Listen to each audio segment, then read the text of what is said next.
Good afternoon to all of you. In last lecture, we are discussing about noise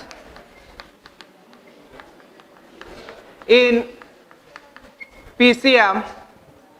Here, whatever the error E of t, total error which is generated in your PCM system, which is a contribution of your Q of t plus epsilon of t. Q of t is nothing but your quantization error, epsilon t is nothing but a detection error at receiver side. So here E square of t, that is the mean square power over this error is given as Q square of t bar plus epsilon square t of bar. This one is given as 3 mp square divided by 3l square plus this one is given as 4 mp square into probability of error L minus 1 upon 3l square. So in this way we will get a total error. This total error becomes mp square divided by 3l square in bracket 1 plus 4 into probability of error into L square minus 1. This is the total error in your PCM system.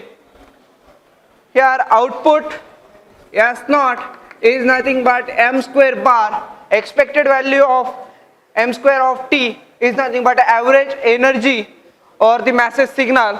So this ratio, output signal to noise ratio, that is equal to 3 into L square divided by 1 plus 4 into probability of error in bracket L square minus 1 into m square bar divided by mp square divided by mp square.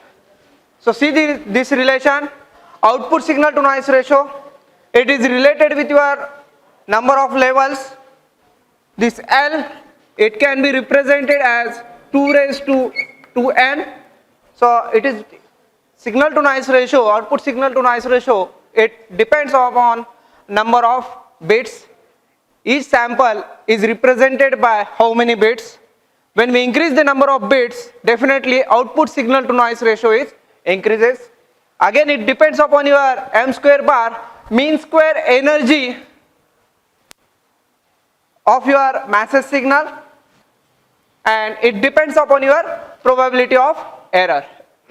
So see here, can we minimize this probability of error? Probability of error, it is given as Q function, Q of AP divided by sigma n. So AP is nothing but the peak amplitude of your rectangular pulse, this amplitude of your pulse which is an input to your receiver, and sigma n is nothing but the standard deviation of AWGN noise. Here we have to consider that its power spectral density, it shows a Gaussian shape with zero mean and standard deviation of sigma n. So when we minimize this probability of error, then we will get output signal to noise ratio. This term becomes 0. When probability of error is approximately equal to 0, this becomes 3l square into mp square, m square bar divided by mp square. So here we can see that output signal to noise ratio is mainly depends upon your L. That means it depends upon your number of bits. Each sample is represented by how many bits, and it depends upon average energy from your message signal. So our target is we have to minimize this probability of error. So write down AP divided by sigma n can be maximized. That is probability of error PE, probability of error PE can be minimized by passing the incoming digital signal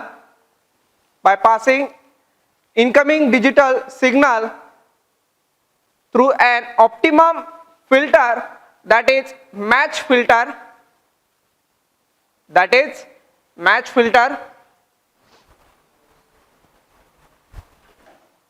match filter.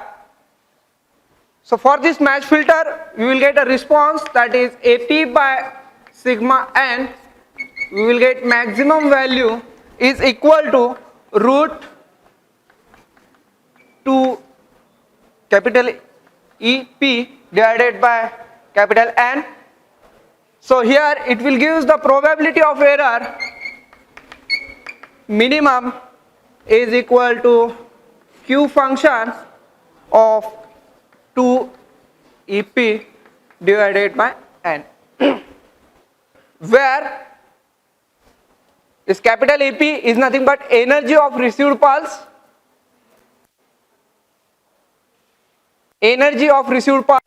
and PSD of noise, that is power spectral density of noise, is equal to capital N by 2.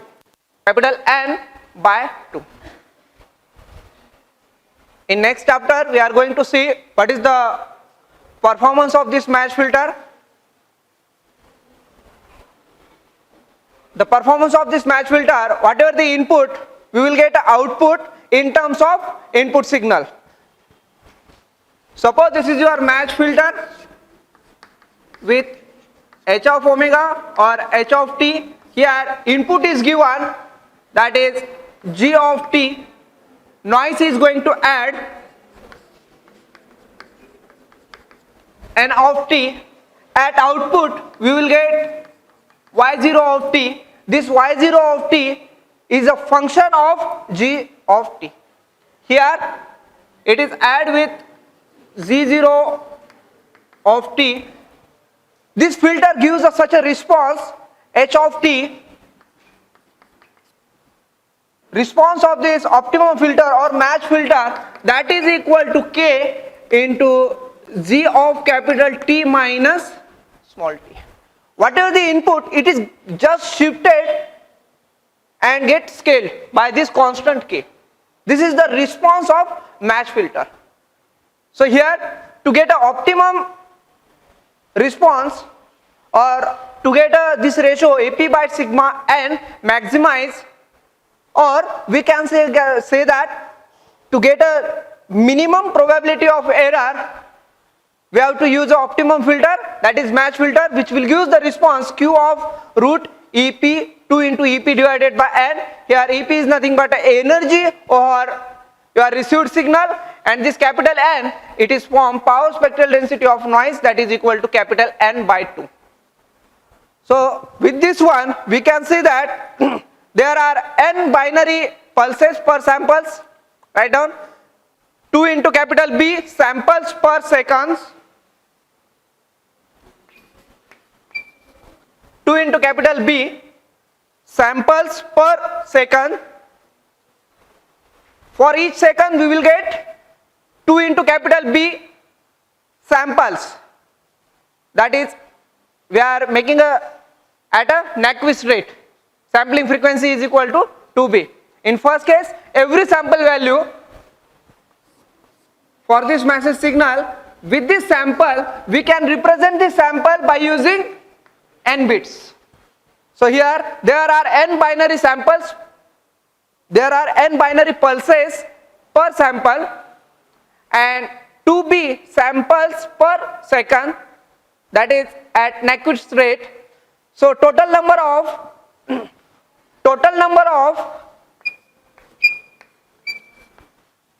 2nb pulses per second. So in each second, how many pulses are going to transfer from your transmitter to receiver? That is 2nb, capital B. B is the bandwidth of your rectangular pulse, n is the number of bits which are represented for your sample value. So received signal power, so for this case, SI, that is equal to 2 into capital B into n EP. So probability of error is equal to Q of root 2 EP divided by n is equal to Q of root Si divided by n into capital B. So this is Q of root gamma divided by n.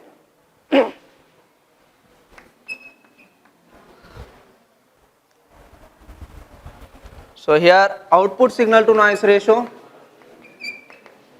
is given as 3 into 2 raised to 2n divided by 4 into 2 raised to 2n minus 1 into Q of root gamma divided by n m square bar divided by mt square. In this one we are using the optimum filter, that is your match filter, which will give the probability of error, which is the minimum, is equal to Q of root 2 EP. EP is nothing but energy or received signal divided by n. N is nothing but power spectral density of your noise, that is equal to capital N by 2.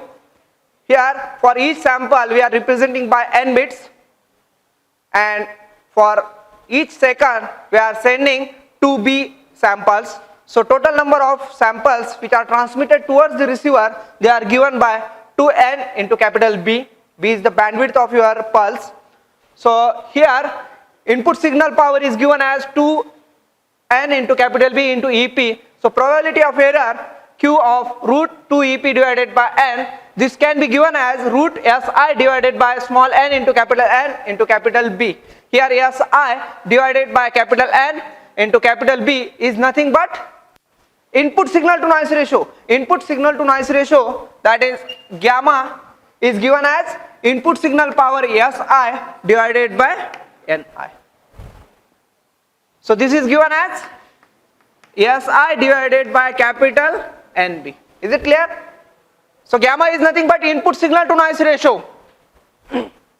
Gamma is nothing but your input signal to noise ratio. So here we can say that Q function is nothing but root gamma divided by n. Gamma is nothing but input signal to noise ratio. So probability of error in your output signal to noise ratio, this is given as 2 into L square divided by 1 plus 4 into L square minus 1 into Q of gamma divided by n into m square bar, average energy over your input signal, and mp square divided by mp square. Here gamma is nothing but input signal to noise ratio. Now our job is we have to plot the relation between output signal to noise ratio and input signal to noise ratio for this PCM.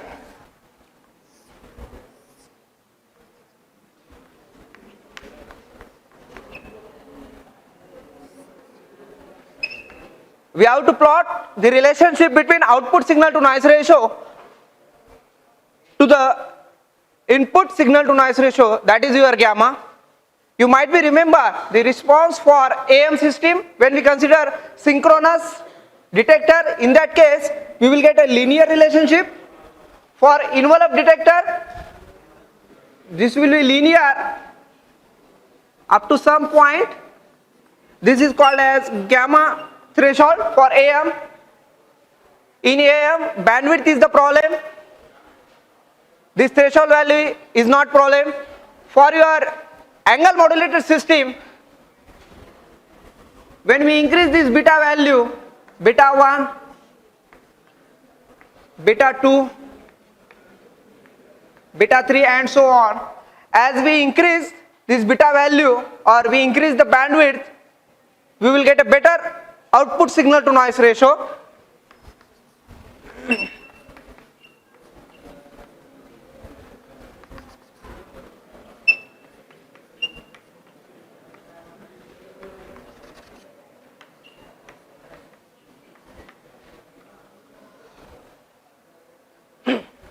Now we have to plot the output signal to noise ratio for your PCM system. So this is given as output signal to noise ratio is related with number of bits. They are related directly proportional to 2 raised to 2n. Exponentially they are related with number of bits. Then it is related with your average energy or your message signal, expected value of m square of t. Then it is related with your mp square. Again it is related with your probability of error. Probability of error is related with your q function, q of gamma divided by n. So we can say that this probability of error is related with your input signal to noise ratio. So see here, when we increase gamma, write down gamma is sufficiently large. For gamma is sufficiently large, that is large pulse amplitude, large pulse amplitude gives probability of error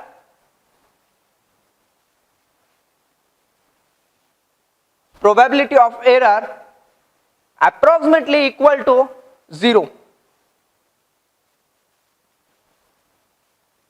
Approximately equal to 0.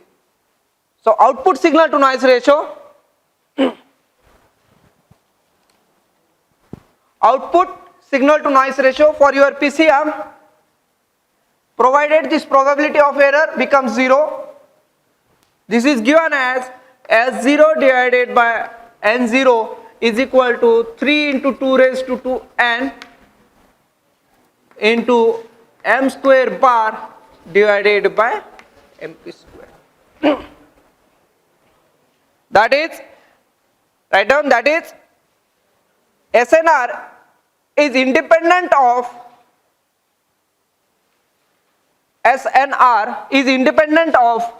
gamma.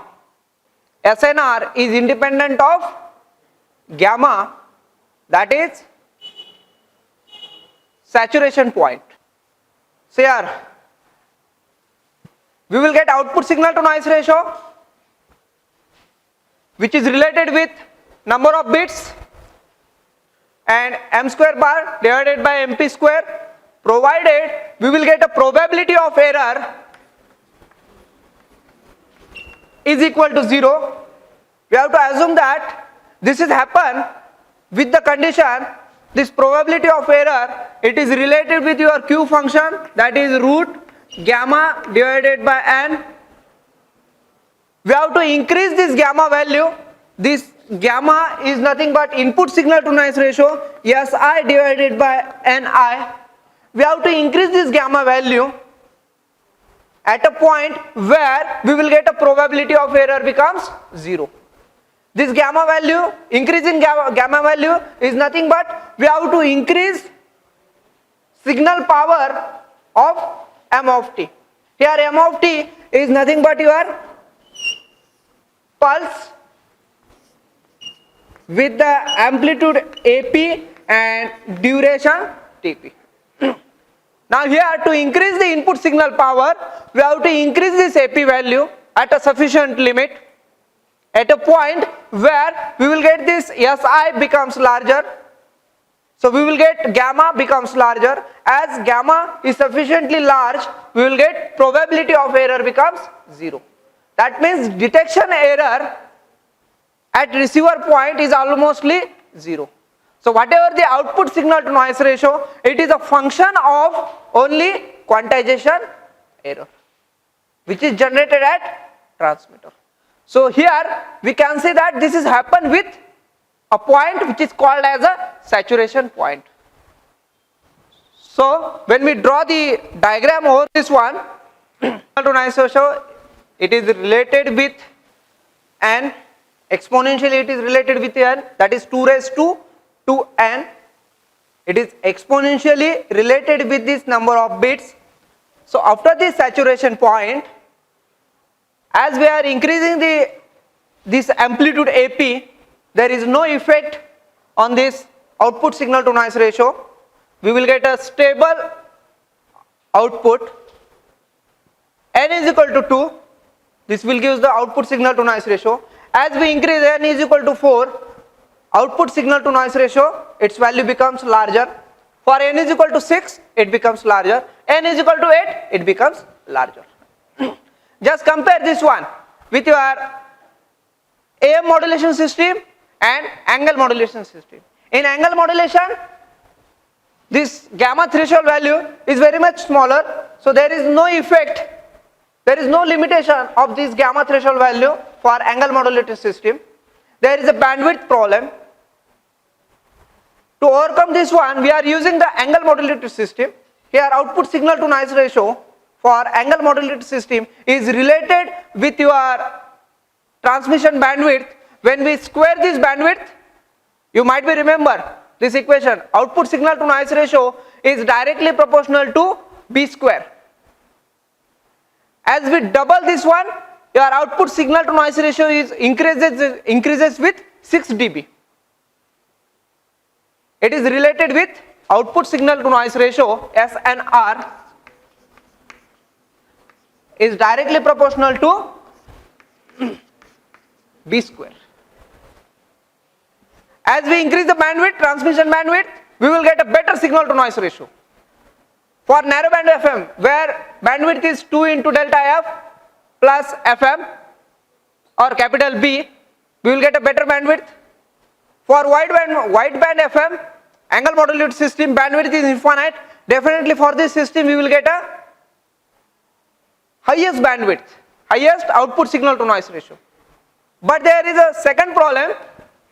See here, as we increase the transmission bandwidth, for beta 1, this is the gamma threshold value.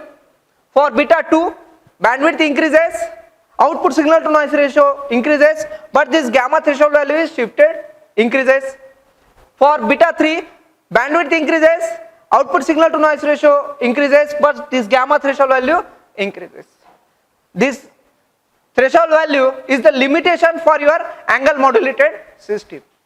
Solution for this one is your PCM. For PCM, when we consider this probability of error, this noise becomes 0. It is happen with when we are increasing this peak amplitude at a point where signal to noise ratio gives a sufficient input signal to noise ratio gamma, where probability of error becomes 0.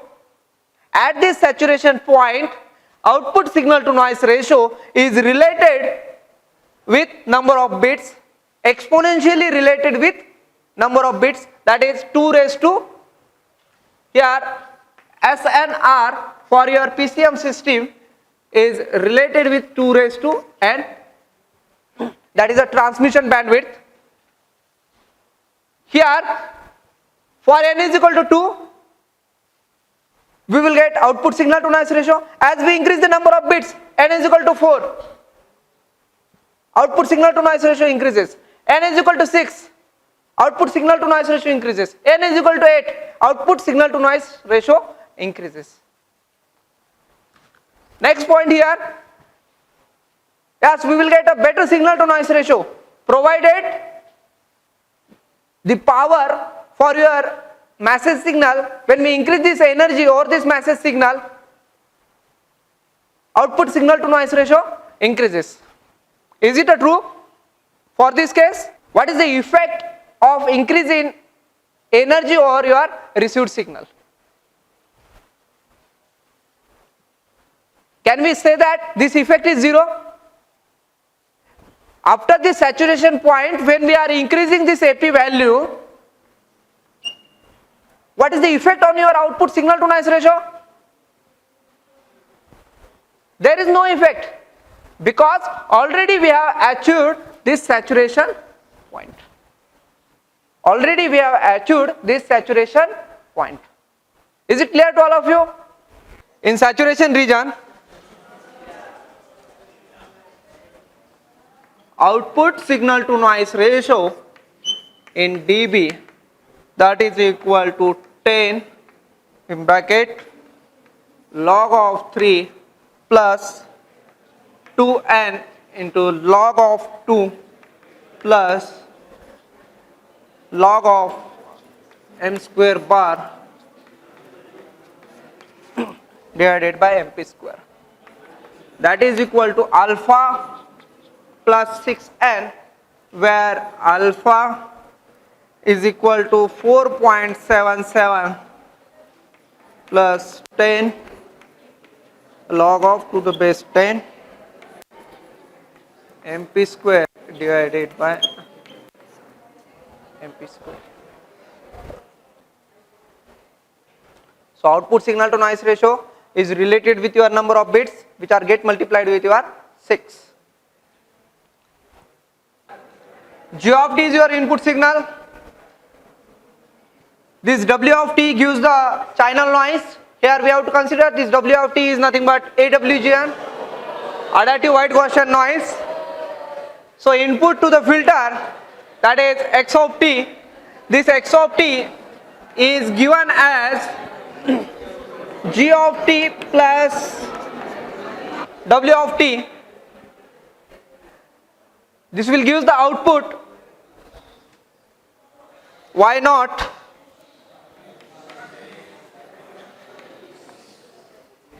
and this one get sampled at time t is equal to capital T. Capital T is arbitrary observation interval. Capital T is arbitrary observation interval. G of t is 1 or 0. G of t 1 or 0. W of t sample function of white noise process. Sample function of white noise process with 0 mean, and PSD is equal to capital N by 2. Output of filter W of t is a sample function of white noise process with 0 mean, and PSD is equal to capital N by 2. Output of filter Y of t is equal to Z naught of t plus N of t. To get a better detection,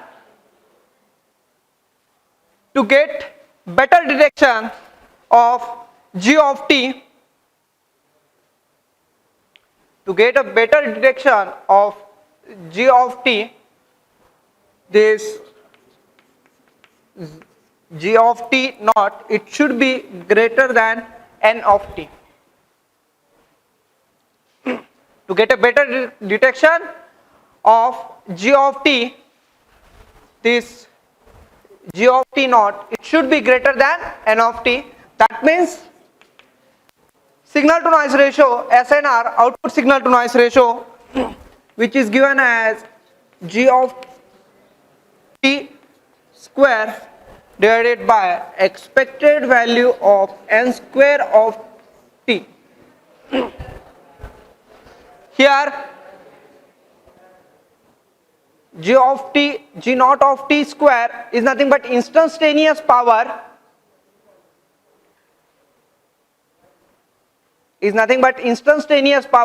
and expected value of N square of t is nothing but average output noise power. Therefore, design a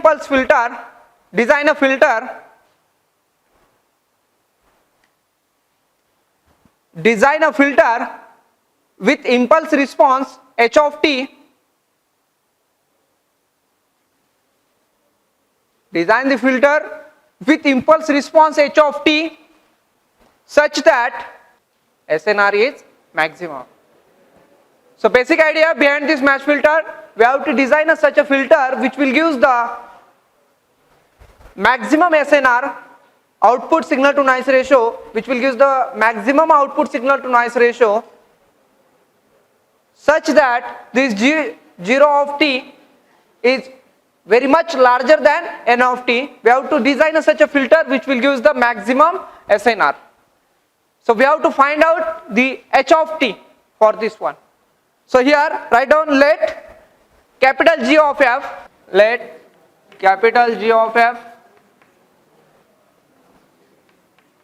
G of t, frequency domain representation of your filter and time domain representation of your filter. By your inverse Fourier transform, this G of t is nothing but integration from minus infinity to infinity h of f into G of f e raised to j2 pi f t df. Here we have to consider this is your capital GF frequency response. This will give input is G0 of t plus n of t, which is the input to your filter. This filter gives h of f. Here G0 of t is nothing but inverse Fourier transform, integration over minus infinity to infinity, filter response h of f multiplied with G of f input signal into e raised to j2 pi f t df. This is the value of your G of t. Here we have to find out the square value or this one. Here input signal to output signal to noise ratio, which is given as G0 of t square divided by expected value of n square of t. In this way we have find out this G0 of t. Then we have to find out the power spectral density over this one. So write down filtered output is sampled at small t is equal to capital T. So in absence of noise, the instantaneous power is given as integration from minus infinity to infinity your h of f into G of f e raised to j 2 pi f t into df square. Then effect of noise W of t acting on filter output Sn of f, that is equal to capital N by 2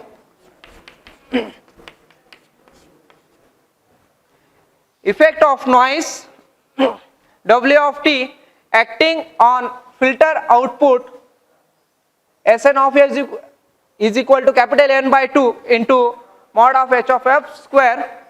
So average power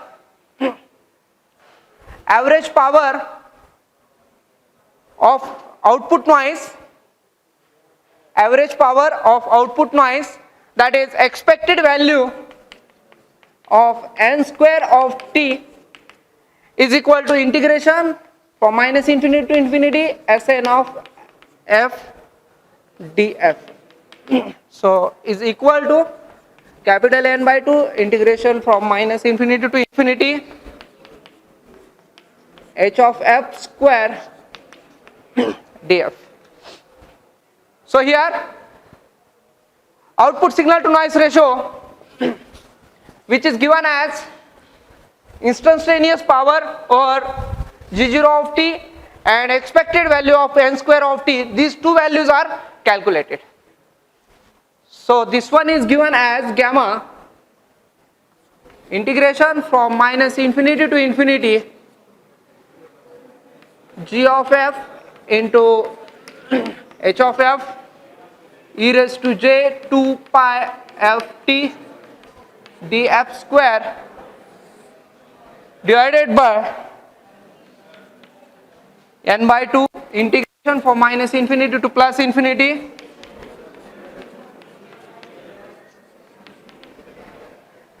in such a way that we will get a maximum output signal to noise ratio.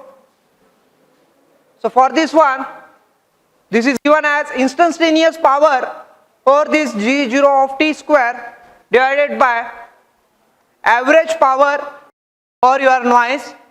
So we have calculated this one from integration minus infinity to infinity multiplication of G of f into h of f, it's a inverse Fourier transform, divided by this power spectral density. Now we have to solve this inequality. To solve this one, we have to apply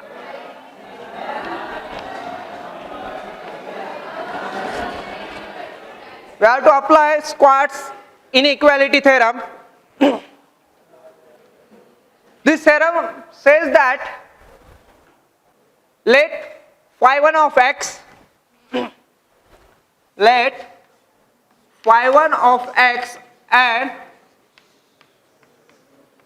phi2 of x let phi1 of x and phi2 of x are the two complex functions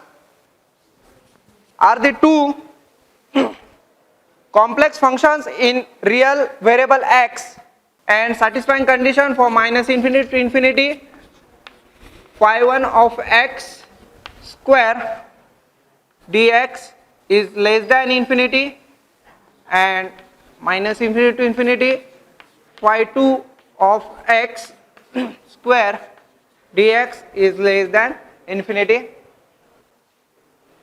This phi1 of x and phi2 of x, these are the two complex numbers, they are satisfying this condition.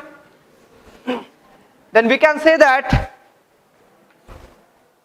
integration for minus infinity to infinity phi1 of x multiplied with phi2 of x square dx is less than or equal to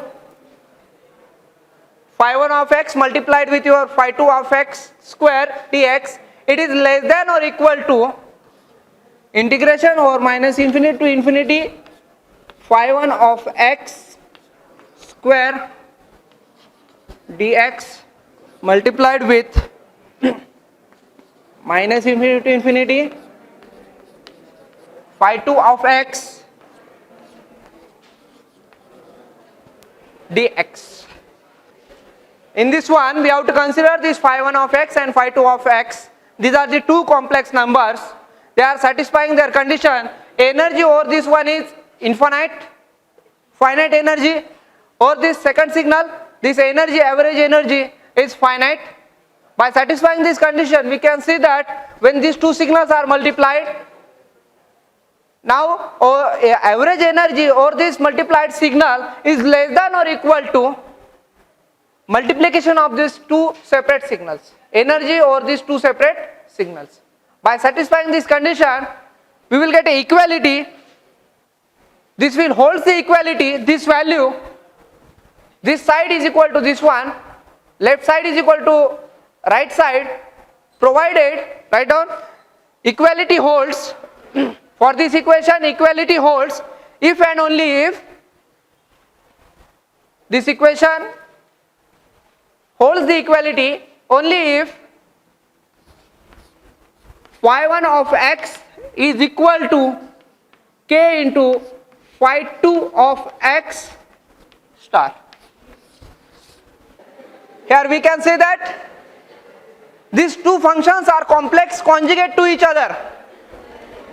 These two functions are complex conjugate to each other and their k is nothing but your arbitrary constant.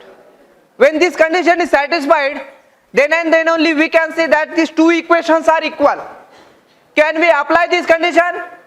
Where have the two functions g of f? This is the frequency response of your input signal. H of f, this is the frequency response of your filter. They hold the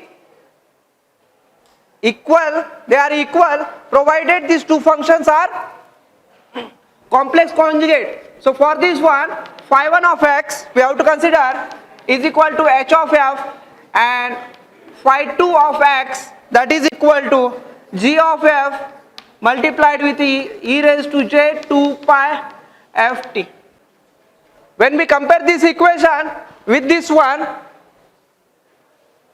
here phi1 of x is nothing but h of f, phi2 of x is nothing but g of f multiplied with e raised to j 2 pi ft. This is equal to, this equation is less than or equal to integration over minus infinity to infinity h of f square df multiplied with integration from minus infinity to infinity g of f square df. The wholes are equal. These two equations are equal provided they are complex conjugate to each other. When they place the equality, say here, this equation is equal to this value, integration over minus infinity to infinity h of f square df multiplied with integration over minus infinity to infinity g of f square df. Now these two quantities, this one, they are cancel out. They are cancel out.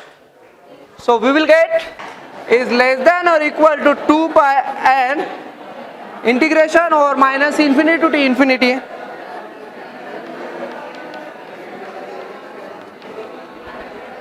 df.